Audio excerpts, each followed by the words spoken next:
Have you ever wondered if greatness comes with a price? Imagine standing in a dimly lit cabin, the air heavy with dust and memory, hearing whispers of a curse passed down through generations.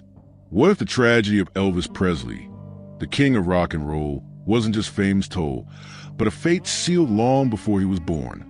Tonight, we peel back the velvet curtain on one of the most chilling legends in Southern folklore, a family secret that begins with a man named J.D. Presley, Elvis's grandfather. Born in 1896 in rural Mississippi, J.D. was a man shaped by poverty, faith, and the hard soil of the Deep South. And if the stories are true, a man who carried a curse that would ripple through time, touching his grandson in ways that would make history weep. Close your eyes and picture this. Mississippi, early 1900s. The nights are pitch black, the kind of dark where you can barely see your own hands. Crickets sing, wind rattles the shutters, and somewhere out in the woods, a hound cries. This is where J.D. Presley raised his family, plowing field by day and praying by firelight at night. Locals said J.D. was a good man, strong, kind, but haunted. He would wake in the night screaming, drenched in sweat. Some claimed he saw things, shadowy figures at the edge of his property, whispers no one else could hear. Others swore he'd been marked. Ever since a feud with a traveling preacher who cursed him under a blood moon. The legend goes like this. One evening, after a bitter argument over land, the preacher stood in J.D.'s doorway, eyes wild, voice shaking with something almost inhuman. He told J.D. that every firstborn son of the Presley line would suffer, either in life or in death, until family's pride was broken.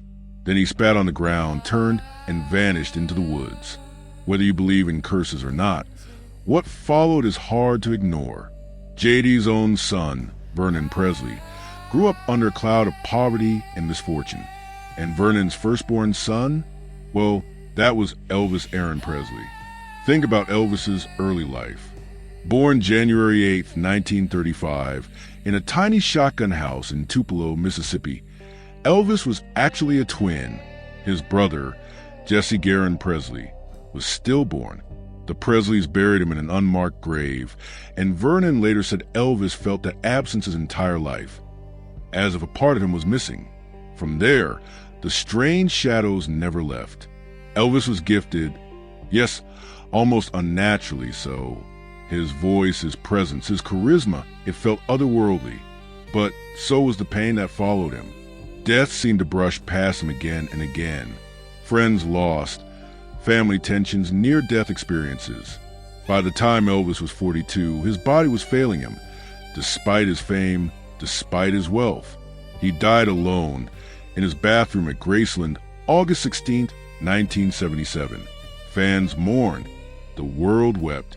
But to those who knew the legend of J.D.'s curse, it felt like destiny had finally come to collect. Imagine standing at Elvis's grave today at Graceland.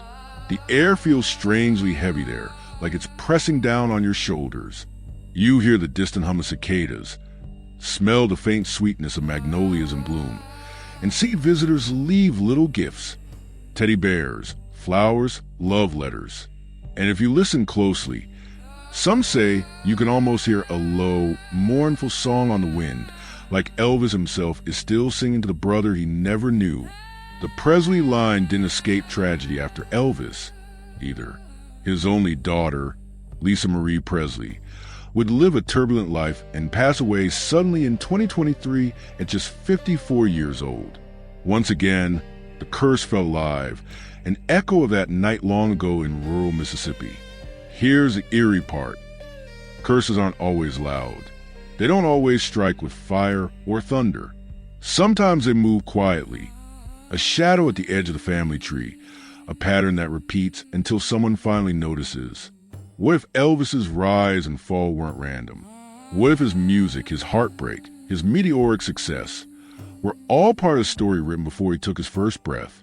A song of fate, sung across generations, that only ended when his voice went silent. Close your eyes and picture it. J.D. Presley sitting by a fire, head in his hands. Decades before Graceland was even built, did he feel the weight of what was coming?